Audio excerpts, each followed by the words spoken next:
জাতীয় নির্বাচন নিয়ে বিশেষ আয়োজন ভোটের মোহনায়।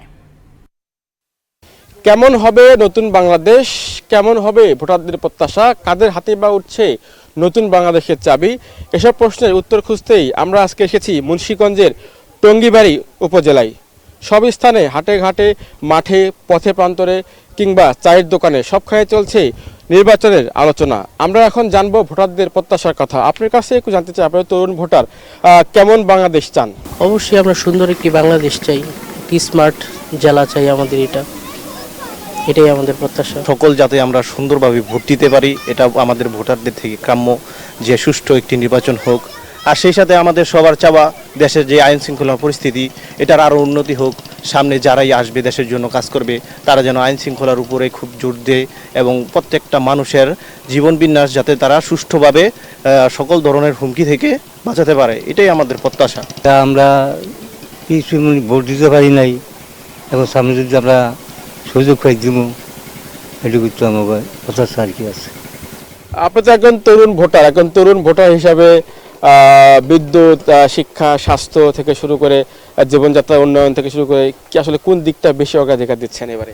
প্রত্যাশা একটাই, আমাদের দেশে যে বর্তমানে নেশাগ্রস্ত মানুষগুলো আছে, সো এদের বিরোধিতা করা এবং দেশের দুর্নীতিমুক্ত একটা দেশ গড়ার আশাই করছি আমি। আপনি তো দীর্ঘদিন ধরে এই মুন্সিগঞ্জে সাংবাদিকতা করছেন আসলে, এবং একাধিকবার আপনি নির্বাচনে কাভারেজও দিয়েছেন, অনেক নির্বাচনে আপনি সরাসরি লাইভ টেলিকাস্ট করেছেন। এবার জানতে চাই যে এবারে সামগ্রিকভাবে প্রচারণা শুরু হয়ে গেছে, সামগ্রিকভাবে নির্বাচনের পরিবেশ আপনি কেমন দেখছেন?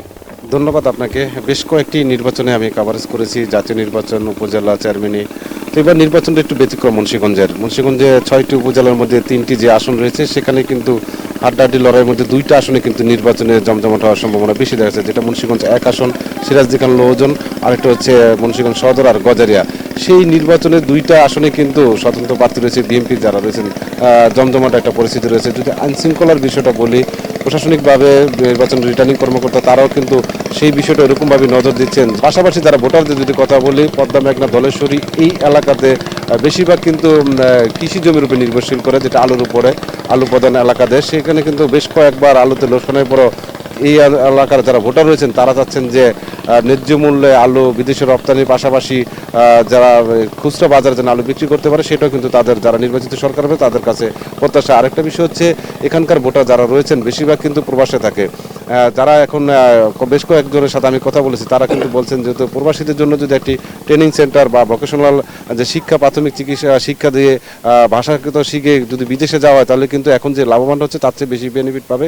এমনটা বেশি এখানকার ভোটাররা যারা নির্বাচিত এমপি হবেন তাদের প্রতি আবেদন জানাচ্ছেন। তো এই আপনাকে অনেক ধন্যবাদ যে মুন্সিগঞ্জের ভোটের পরিস্থিতি তুলে ধরার জন্য।